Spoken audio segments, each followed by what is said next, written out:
Kami chika, stress ako. Ha, charot. Napapainis na maiinis ka talaga 'no, 'pag napapanood mo yung mga video ni Kikay Vlog 'no. Pero anyway, alam mo hindi natin kailangan siyang, ah, kainisan, panggigilan or, ah, kahit kamuhian. Alam mo bakit? Contents lang naman 'yan mga kabayan, mga kapatid, ka-classmate. Kasi sabi nga contents 'di ba, vlog. Eh, kayo naman masyado niyong sineryoso. Pero anyway, gano'n talaga yung buhay. Maraming natamaan, kaya wala tayong magagawa kay Vlog.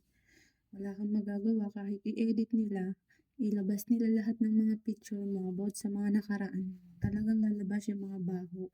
Huwag kasi masyado nagpipintas sa mga katulad na mababa lang yung uri ng posisyon.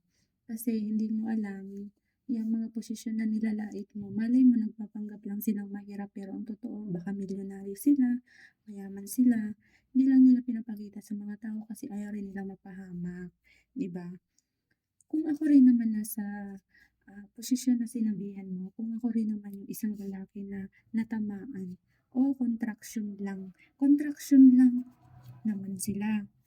Pero yung contraction, marangal na trabaho kasi kung wala yung contraction, wala rin yung mga bahay na nagagawa, mga gusali, o hindi sila makakarating ng iba't ibang bansa para magtrabaho, gumawa lang ng mga project about sa mga building. Kaya kay Vlog, alam mo, isa rin akong OFW. Alam mo, ang OFW, hindi pa ang habang buhay mag stay ka dito. Malay mo, isang araw, makalawang araw, nasa Pilipinas ka na, nagbubungkal ka na naman ng lupa, 'di ba? 'Di mas malala pa yung panglalait mo. Alam mo, naghingi ka nga ng apologize sa mga tao, pero galit ka naman. Anong klaseng apologize yun, 'di ba?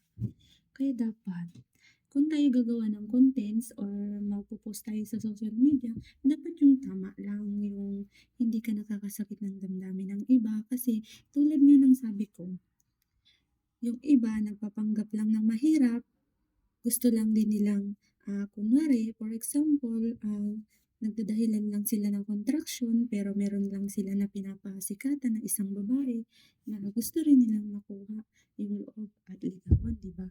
Nagpapanggap sila kung tatanggapin sila bilang isang contraction, bilang isang farmer, o bilang isang mag-uuling or kargador or ano man yung trabaho basta yung marangal. Pero alam mo ba, ang pagiging isang contraction at pagiging isang, mababang uri ng trabaho, hindi mo ba alam yun kay Vlog? Malay mo diyan din nag-umpisa yung tatay mo, nagtatanim lang din ng saging, nag-contraction lang din. Pero hindi natin dapat maliitin yung mga tao na mababa lang ang posisyon kasi minsan ikaw nasa ibabaw, malay mo nasa ilalim ka, yung pananalita mo sa ibang tao yung palang pananalita mo nakakasakit ka na. O ngayon maraming natamaan na karamihan is puro contraction.